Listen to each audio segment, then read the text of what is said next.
राम राम सा चालू जन्मदिन में आपका स्वागत है। और मैं शिव जी को भजन सुना रही हूँ। शिव जी ने श्रृंगार कर लिया तो पार्वती पगड़ी पहना रही है, क्या नाम जी टोपी लगा रही है। तो शिव जी के मन कौन सो मारे तुम्हारी जटाई लगा दे, चंदा लगा दे, वही सुहाई मर छाड़ा मन मन तो कपड़ा कौन सुहा मर छाड़ा पहना दे, मन माला कौन सुहा नाग पहना दे। तो पार्वती जी शिव जी का हुक्म का आदि ना और जान शिव जी के वे ये मैंने करना पड़तो। तो बिना डर के सब नाग और बिच्छू के साथ पार्वती जी ने भी खेलना पड़े। तो सुनो, सिंह चढ़ी देवी मिली तो गरुड़ चढ़े भगवान,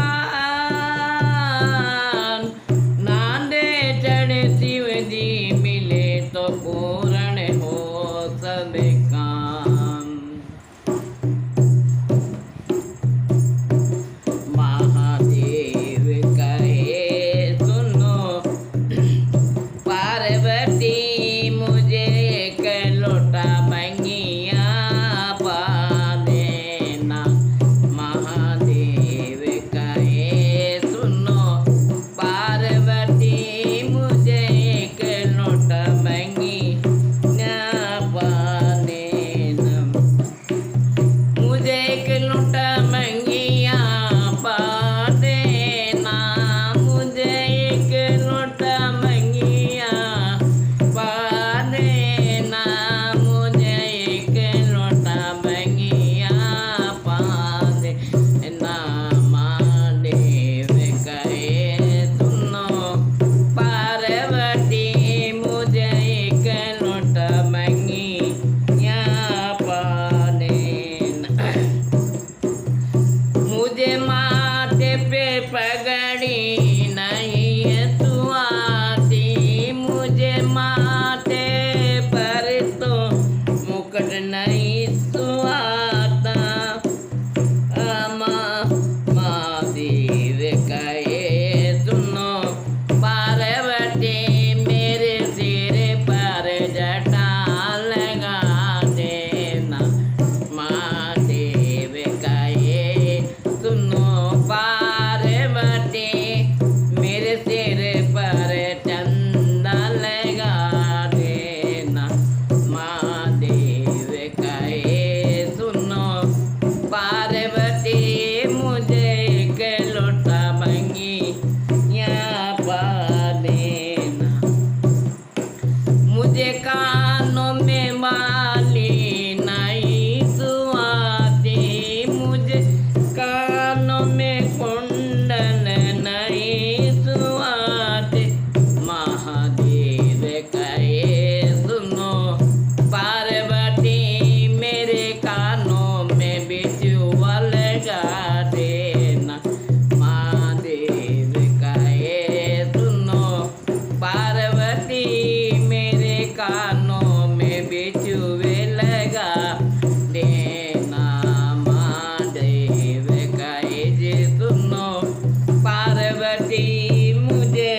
भगवान।